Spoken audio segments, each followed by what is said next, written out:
Awesome. I have the post-lunch crowd. So let's see how this session goes. I hope everyone's here for the right session. This is No Team Site Left Behind, where we will talk about bringing the latest in SharePoint features to existing SharePoint team sites. If you've meandered into the wrong session, I invite you to stay. It's going to be a fun time. We'll do some demos. We'll do some slides. I hope you'll learn something and be able to take that back to your own respective SharePoint environments. I'm Tejas Mehta. I'm a program manager on the SharePoint team. And I spend a lot of time working on building experiences that bring SharePoint and Office 365 groups together. So in this session, it is truly my hope that you'll walk away learning a few tips and tricks that you could take advantage of now to bring modern SharePoint experiences to your existing sites, but also get a good sense for some items that are coming down the pipe from a roadmap perspective. That sound good? All right. So by now, you've probably seen this slide a few times if you've attended other SharePoint or OneDrive sessions this week. And it's really trying to boil all of what SharePoint and OneDrive do down into a single concise slide. I have to give kudos to my marketing counterparts for building this visual. And there's really a lot here. And we can spend a lot of time talking through this particular slide. I'm not going to do that. But it suffices to say that SharePoint and OneDrive deliver a lot of capabilities across a breadth of areas to help connect the workplace with intelligent content management and intranets. Now, I've been around the SharePoint universe for several years now, and I've been pretty fortunate to witness quite the transformation over that period of time. Just a couple of years ago, team sites had a different look and feel, one that was begging to be refreshed, and we thought so too. And the product team was pretty hard at work behind the scenes, making big investments in underlying infrastructure to support the reinvention of content collaboration so that it was cloud first and mobile first. And we actually had our sites on a beautiful SharePoint destination, and we were on our way to refresh the product. Around the same time, Office 365 Groups was taking form. And in its first incarnation, it actually enlisted SharePoint to be the file provider for them. Even though it was branded as a OneDrive, it was really a SharePoint document library under the covers. And the files look and feel for Office 365 Groups really matched that of classic document libraries in SharePoint. As Office 365, we started improving our user experiences across lists and libraries. And we started rolling out these modern experiences. And the document library aspect of that actually accrued to Office 365 Groups as well.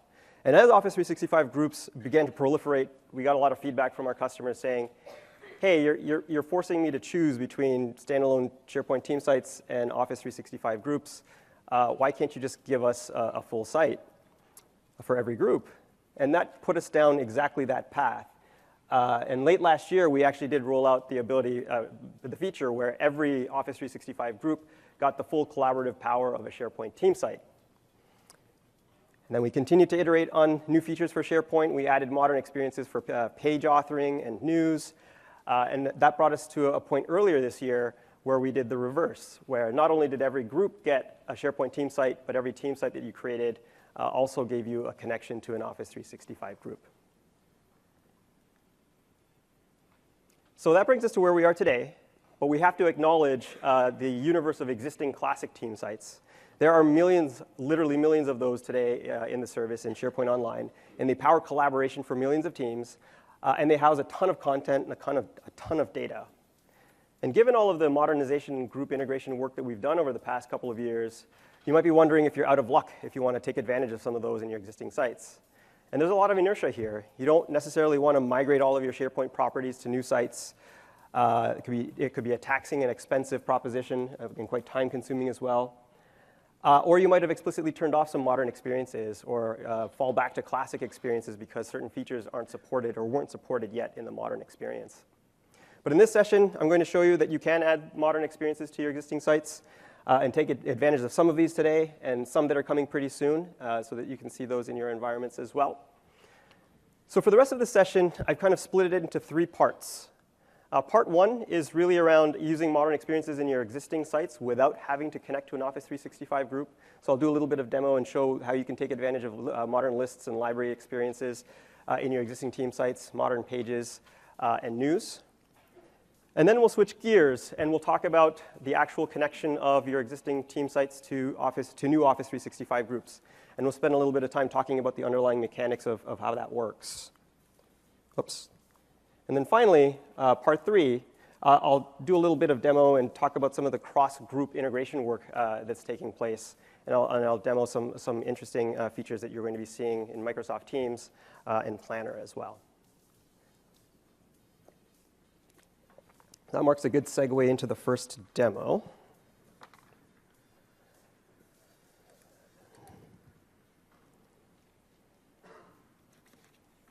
All right. So here we are. You can see that okay? Yeah? All right, so here we are on a classic SharePoint team site. There's not really much special about this site here. You've got the team site homepage. There's a document library web part on the page. There happens to be a link in the quick launch in the left nav. I'm going to hop over to the document library here. And here I'm in the document library. Before I dive into some of the document library and list capabilities, I just want to shout out to an earlier session that Lincoln Damaris gave today. It was a deep dive. It was actually called Geeking Out on Lists and Libraries. So I'm only going to show a couple of the highlights here. And if you missed that session, I highly encourage you to go check that out because you could take advantage of those very same capabilities in your existing team sites. So here I am in the document library of this team site, which might already look familiar to you because this happens to be the current default. The modern experience is the current default in SharePoint Online. And there are a number of things that you can do with a document library to really derive a lot of value for your team, rather than it being just a dumb file store or a shared folder. So I'm going to start by showing you that you can pick any file in the document library and slide out the details pane. And straight away, you get to interact with a nice rich preview of the document inline. I can scroll down and see its metadata. I can actually go and update that metadata right here inline without having to go to a different interface. So I can make changes here. They actually save back to the list. If I continue to scroll down, you'll see some access permissions information and also recent activity for the file. So I get the benefit in the modern experience just to see all of this right in line in the document library. Also, you might have heard earlier this week that we support now well over 270 different file previewers, or file type previewers in SharePoint and OneDrive. So an example here is I can go click on this 3D model, and it renders right here in the browser, and I can interact with it right here without having to open a native application to use the file. So it's a great way to kind of interact with the file and see the file without leaving the context of my document library in this one-up file previewer. I can also draw attention to files that are important for my team that we happen to be collaborating on. And I can pin them to the top of the document library. So I can select this one, pin to top, and you'll see that it will be prominently displayed at the top of the document library. And it's a great way to draw attention or drive focus to important documents that you might want the team to be focused on. Okay. So one of the other sort of major value propositions for document libraries is the use of metadata to organize content and help people find it. You can see that this document library has a number of different metadata columns already. And it's easy enough in the modern experience for me to go and add an additional column. So I'll do that now. And I'm going to pick the column of type choice. And I'm going to say level of effort. And I'll give it 3 different values. And you can see that I'm configuring this right in the pane itself. So I can configure this column to my desire, and there's additional options here that I can play with as well. Once I'm happy with the definition for the creation of this column, I can click Save, and it shows up in the view here on the right. I can actually modify the view and move this column around, much as you would expect in a document library. Once I'm kind of happy with the view, I can go ahead and save the view, and I can save it as the default view for everyone in the team, or I can create an alternate view that can be selected. Now that I've saved this view, I can actually go back to this document library and select individual items and edit the metadata in the details pane, much like I showed you before, or I can go into quick edit mode and edit items in bulk. So some of you in the audience might have noticed this red dot in this view picker when I was saving the view, and might be wondering what that's all about. So I'll scroll down into the document library, and you might see there are several items that are highlighted here that are telling me that there's required information. So what this is this is it's a managed metadata column, geo region, and it's basically missing. These are required. It's a required field in this document library. So it's basically telling me that I need to go and enter that information. But I can actually pick a view in the view picker, files that need attention, that will actually surface every single item in the document library in a flat way for me to go and make the changes to clean up the document library. So it's a great way to go and make sure that you're managing your content in your document library. The next thing I want to show from a list perspective is filters pane. So for those of you that are dealing with large lists or a lot of metadata, it can be challenging to whittle down and narrow down to the specific content that you might be looking for in a particular list. So we've got this filters pane that have some fields here that you can go and sort and filter this list by.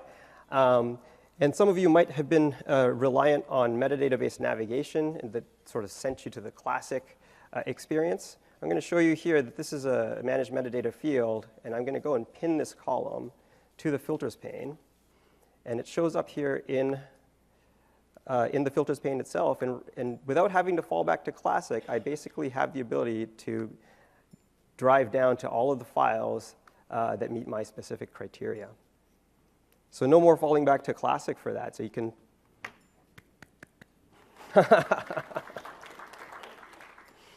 All right, so that was a quick kind of tour of modern list and libraries. Again, there's a ton more information on what you can do with them. And if you haven't seen Lincoln's session, make sure you go do that. The next thing that I wanted to kind of walk through is the modern page experience. So I'm here in the pages library for this site, and I'm going to go and create a new site page. And what this does is actually gives me a great way to bring together communications, data, content from within SharePoint or across Office 365 or even beyond into a single place on this page. So I'm going to name this page Ignite Attendees Are Awesome. I'll go and add an image to this. Let's pick this guy.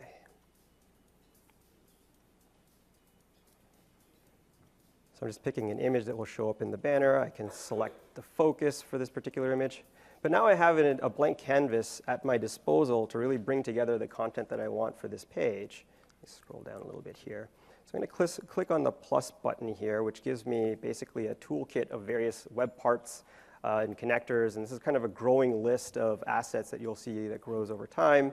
It also allows me to select page layouts. So I'm going to go and pick this 1/3 right column layout to help me kind of organize the parts that I'm going to be putting on the page. I'm going to go and add a news web part. Did I just miss it? I missed it. Where's my news web part? There it is. It moved.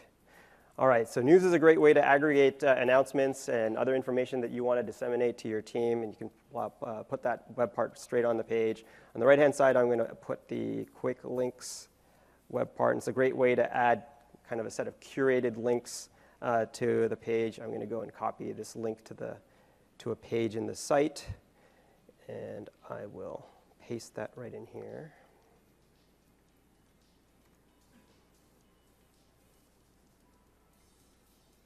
Great. All right, so now I have the sales meeting policy page linked in the right. Below this, I'm going to go and add another section with a similar layout, 1/3 right column. And I'm going to add the site activity web part next. Site activity. And then on the right-hand side, to get to parity with the classic site homepage, I'm going to add the document library. There it is. Okay. So just there, in a matter of a couple of minutes, I published this page, and I brought together content from the site. There was some news articles that I had published before, but have a look at the site activity web part. And this is like live activity from the classic team site. So you can see that even the pages that I've been adding, this Ignite Attendees Are Awesome, shows up in recent activity. So file, list, and page activity kind of show up in this list. And it's a great way to expose the information to users that might not have readily seen that. So before I do my next thing, I want to show you what this site actually looks like on the mobile device.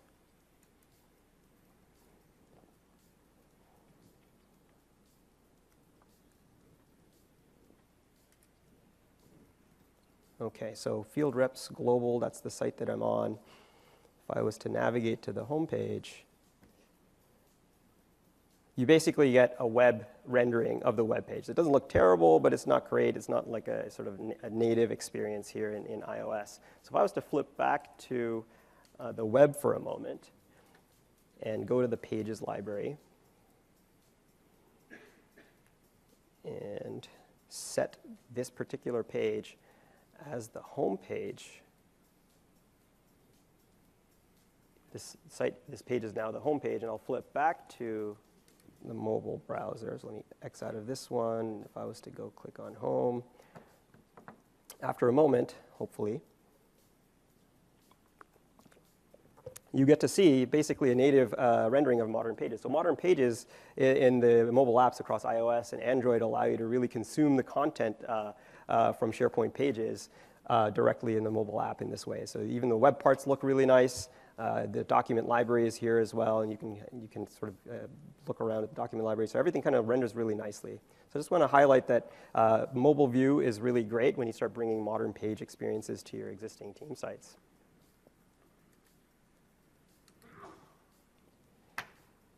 Yep, on that page as well, I mean, there was a news web part there. It's another way to add content for your team. And news can get sort of aggregated in multiple ways. It can show up in your SharePoint home experience. You can get notifications on your phone. So it's yet another modern experience that you can bring to your current team sites. All right, so I'm going to switch back to slides.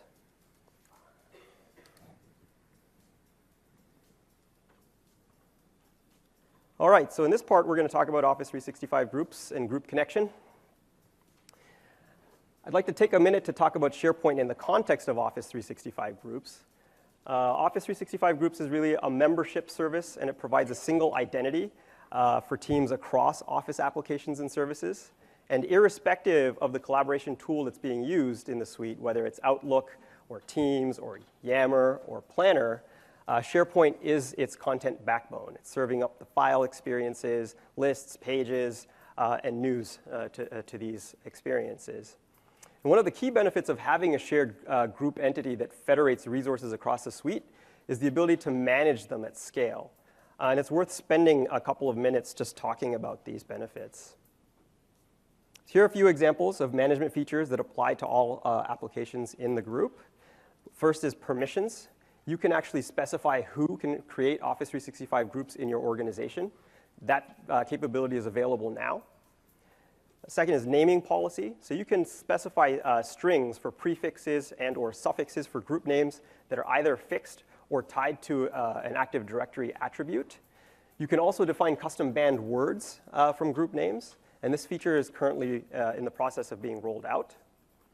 The next is expiration policy. So you can set expiration policy on groups as a whole or on specific groups to set an expiry after a specified period of time. Group owners are notified ahead of time to reassert whether the group should be renewed. And that feature is rolling out now as well. And soft delete and restore. When groups are deleted, all of their app content across the suite is also deleted, whether it's the mailbox, the SharePoint team site, the planner, and so on. And they're effectively kept in a recycle bin of sorts for a period of 30 days. And in that time period, they can be restored. The entire group can be restored. After that time period expires, that content is subject for removal from the service. And that feature is available now. There's a lot more information on the slide. I've included hyperlinks to actual documentation on these. Feel free to pull this deck down afterwards and read through the information at your leisure. All right. So over the past few months, one of the most common questions our team has fielded, especially as we sort of headed into this conference this week, looks something like this something like this tweet. Out of all the announcements, launches at Ignite, frankly, I'm hoping for, quote, associate existing SharePoint site with hashtag Office 365 group, exclamation mark. Well, this happened earlier this week. where a new term was coined, Groupify, by none other than our very own granddaddy Jeff. And I'm pleased to announce that we're planning on making that very feature available to customers early next calendar year. The benefits of to connecting existing sites to Office 365 are clear. You get a shared mailbox and calendar for group conversations in Outlook, task management tools available in Planner, the ability to add Microsoft Teams for persistent and real-time chat. And we talked about a single shared group identity with associated lifecycle and policy across Office 365 resources, as we just discussed. So I'm going to switch into demo again.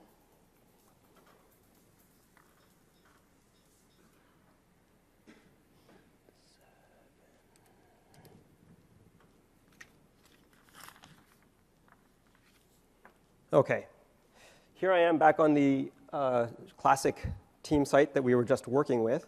And as the site collection administrator, I can go click on the gear icon, scroll down to this menu item, Connect to New Office 365 Group, and it brings up this panel experience. And it effectively tells me similar to the material that I just talked about, the value proposition for what an Office 365 group is and what you get with it. And we also talk through what it is that we're going to be doing when we go through this group connection process.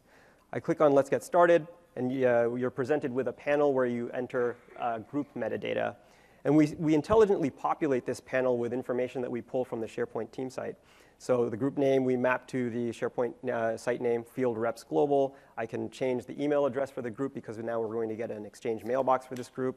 I'm going to go and set the privacy setting for this group to private. And I'm going to click on Connect Group. Okay. While as soon as I click Connect, the group is being created under the covers in Active Directory. I have the opportunity to go and add additional owners and members to the site. I think in this case, I'm going to go add, not to the site, to the group, add Jeremy, who's sitting right behind everyone. Adam. I'm going to retry here. Let's see. OK, this one kind of failed out. So you go through the group connection process. The site gets connected to a group. And I'm just going to click over to another one that we have here so I can show you what you would see. So what you would see once the groupification process completed, you would land on a new homepage for the site where there are some key signals telling you that the site is connected to a group. You'll see in the header that there's a private group shows up in the header here. You'll see a pile of faces here that we refer to as the face pile, which are kind of members of the group. I can click on the members, and as the owner, I can add additional members to the group. I can change the role of the user within the group between owner and member, and I can remove them here as well. In the gear icon, I can go and click on site information, and because this is a group-connected site, I'm presented with metadata that actually applies to the group as well. I can change the classification here as well, so I'm just going to cancel out of this one so I can make affect changes that actually affect the entire group.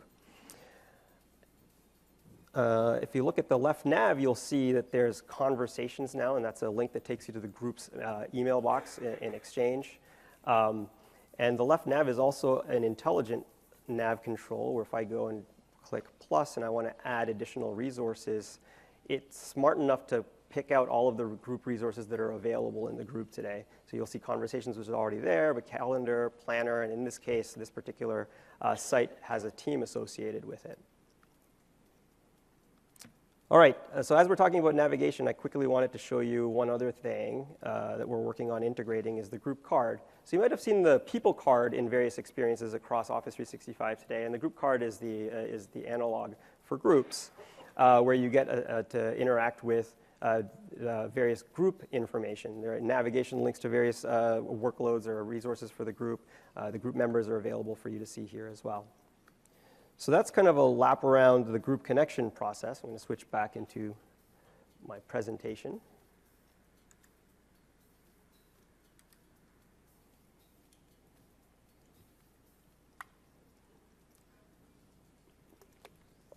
OK. So now that I've kind of walked you through the group connection flow, I want to get down to some brass tacks on the mechanics of what's going on under the covers and some of the who, the what, and the how.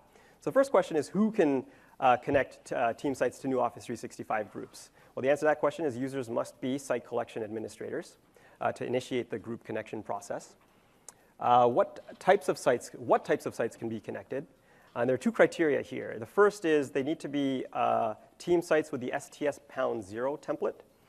And the second criteria is that they need to be top-level site collections in order to be eligible for group connection. So in other words, we do not currently support connecting subsites to groups. Office 365 groups really map to top-level site collections in SharePoint, and we've actually snapped our group connection flow to that. Third question is, how will permissions and group membership work? The group connection process will respect current permissions hierarchy in your site, but with the introduction of the new group membership and ownership constructs, we introduce those concepts, those claims to the SharePoint site. And this actually warrants a little bit more discussion. So our principles when connecting sites to new groups are, one, we want to preserve, as I mentioned before, preserve existing permission structure for the site collection. Two, suggest the right people for the group membership. You didn't see that in the flow because I had a little bit of a demo failure, and we're working on that feature as well. But we will inspect all of the people in your SharePoint site in the default permission groups, and we will suggest them as group members and group owners. We will also call out, and third, we will also call out when we discover entities that we don't reason over. For example, AD groups. An important call out here is that Office 365 groups today don't support nesting. And as we go through the default SharePoint groups to identify who members and owners should be for the group, we'll notify the user if we discover like a dynamic security group, for example, or other AD groups. So this is actually best illustrated with this example. I have this little build slide on the left. You'll see a classic site, that SharePoint site that has the three permission groups: owners, members, and visitors. In green, you'll see that there's individual people that are listed under a couple of those buckets, under owners and members. And there are a couple of dynamic security groups there as well. When we go through the group connection flow, we basically take the people that we identify under owners and members, and we will sort of suggest them as your owners and members for the group. And in the user experience for the group connection, you have the opportunity to add additional people to either bucket, either the owner or the member bucket. And then once the group is created, we take the group owner claim and the group member claim, and we basically add them to the owners and members SharePoint permission groups respectively. So that's effectively what's happening under the covers when a group is created and connected to an existing team site. So we don't change any of the existing permissions hierarchy, but we do add the group owners and group members so that anyone that you add to the group actually have access to the resources in SharePoint. From a group privacy standpoint, our principle is also simple. We will pre-select the setting that matches the group's privacy with that of the site. So in other words, if the site is public within your organization, we will pre-select public in that flow, which would give everyone in your organization access to all of the group's resources, and not just SharePoint, like the mailbox, the planner, and other resources as well. Else, or otherwise, if the site that's being connected is not public, the private option will be pre-selected in this flow. Note that this setting can actually be set and changed. So if it was pre-selected to private and you flip it to public, a corresponding change will be made to your SharePoint site. So for example, if you had a private site collection that you're connecting to a group and you change this setting to public, the everyone except external users claim will actually be added to the SharePoint site so that everyone in the organization would have access to it. I want to talk a little bit about external sharing and its relationship with group guest membership. So SharePoint today provides the ability to share resources with external users, and Office 365 Groups has the ability to add external users as guest members. Now, these settings will continue to be managed separately for greater control, but it's important to understand what the defaults are. So today, the current default for group-connected sites is to allow for sharing with existing external users that are already in the organization's directory. And we got a lot of feedback about that, and we're making a change to this very soon, and we're going to change the default. And what we're going to do is we're going to do a quick check to see whether the organization allows for guest members in groups. And if that is true, we will set the SharePoint site external sharing to enable external sharing with external users. Otherwise, we will default back to allowing sharing with existing external users that are already in the directory. What I just described is the default for newly created Office 365 groups and not those that you would connect to have a team site to a new Office 365 group. For those cases, for existing sites that will go through that group connection process, we will keep the existing setting for the site, but we will notify you if we detect a mismatch in that group connection flow so that you can take appropriate action if needed. All right, I think we're marching on to part 3 of the presentation, cross-group integrations. So like the other scenarios that we've talked about, SharePoint still plays the role of being the content surface service for Office 365, and that applies for Microsoft Teams as well.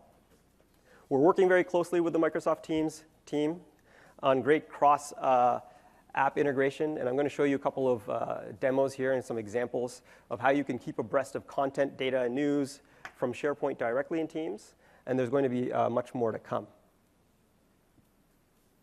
Let me switch over to demo.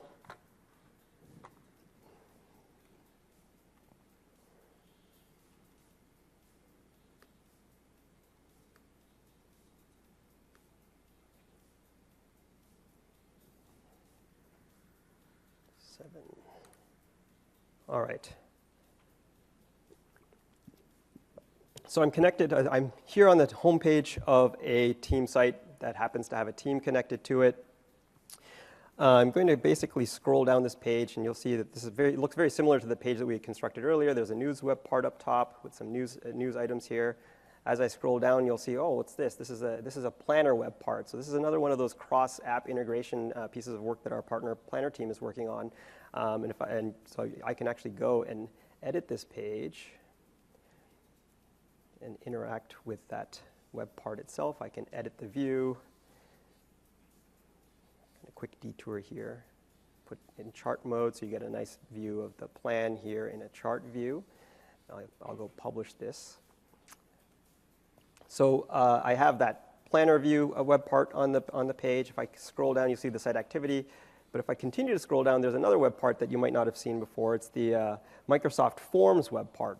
And there's a timely question to be asked here. Did you remember to provide feedback on this Ignite session? So I'm going to wait to tick that box until after the session is done. So that just shows you some of the other cross-team integration, app integration work that we're doing here. But also in the left nav, you saw before that it's a smart control. I don't see Teams in the left nav, so I'm going to go and click here, and you'll see that Teams is available as a resource that I can add to the left nav. I will click on that, hit OK, and save that, and now I have Teams in the navigation as well. So I'm going to flip over real quick to the actual team that's associated with this group. And I want to find a way to add SharePoint content and expose that here through the Teams experience. So one of the things that I want to show you is I can click on this plus up top to add a tab to Teams. And I'm going to add a SharePoint page. So I'll log in, and it will present me with a list of pages from the site that's associated with the group. I will click the home page, save. And then straight away, a new tab, Home tab, is added up top, and you can see that it's rendered right in line here in the Teams experience. I don't have to leave, and all of what you just saw on the SharePoint side is all exposed here nicely in the Teams experience. The thing I wanted to call out is in the files experience. Also, files are served up by SharePoint in this. It's basically the service provider for files for a team as well. That same one-up file previewer that I showed you in the document library is available here as well. I can engage and interact with the file, and I can also initiate and have a team chat around that file right here without leaving the Teams experience. All right, so that's the one-up file previewer. I think the last thing that I wanted to show in this demo is I'm here on another site that has a team connected to it, and I want to talk about the news connector. So the news connector is some work that's been going on. Let's see. Great Q3 results. I'm going to add an image real quick, the same way that you saw that before. Let's pick this guy here. Open, add the image. add a quick line of text here to the news post. And click on publish. As soon as I do that, the news connector will actually, if this works, try and go back here. Did I publish it okay? Oh wait, didn't. News is here. Is that what I just published? That's not what I just published. All right. In the interest of time, I'm not going to do that again. But you'll see that I just did this a little while ago. There was a news post that I published. You'll see a link that actually shows up in the team chat with a link to the news article itself. The thumbnail kind of plumbs right through with the news connector, and I can engage in conversations with my team straight away right here in Teams. So that's a quick kind of lap around some of the cross groups integration work that we're doing.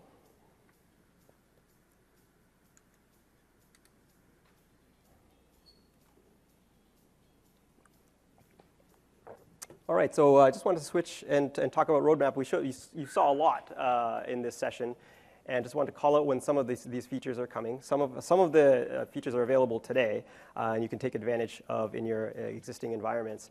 But the news connector in Teams, the Pages tab, one-up file previewer in Teams, groups integration with sort of having the planner web part, the Microsoft Forms, items needing attention view, updates to external sharing for group-connected sites, group naming policy, and expiry policy, they're all coming very soon. Some of the bottom two are actually rolling out now. And then early next calendar year, we expect to roll out the feature to connect existing sites to new Office 365 groups. We'll also roll out PowerShell to do the same, so you don't have to use a user interface to be able to do that. You can do in a bulk operation type of way. And you did see kind of a modern, a different look and feel for the homepage for the team site that you would land on after you've gone through the group connection process. So we're iterating on what a default homepage looks like for a team site, and we'll release that as well. So I think that's it for my session. I've got some time here for some Q&A. Thank you for your time, everyone. I hope it was a valuable session. I do encourage all of you to please evaluate this session. Your feedback is very helpful for us to make sure that we're providing the right level of content for you in the future. So with that, I'm going to open it up to Q&A. If you wouldn't mind, please coming up to the microphones to ask your questions. Thank you.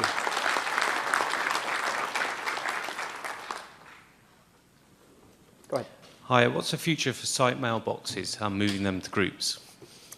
So site mailboxes, you may have seen the announcement that I don't think the long run plan is that we're not going to, they're going away. I don't know exactly the time frame for that, but our guidance is to be able to take advantage of group connected sites to provide the mail experience for those sites. Is there a migration tool yet? I think we're working on it. I don't know if I don't have an answer for you for that question. Thank you.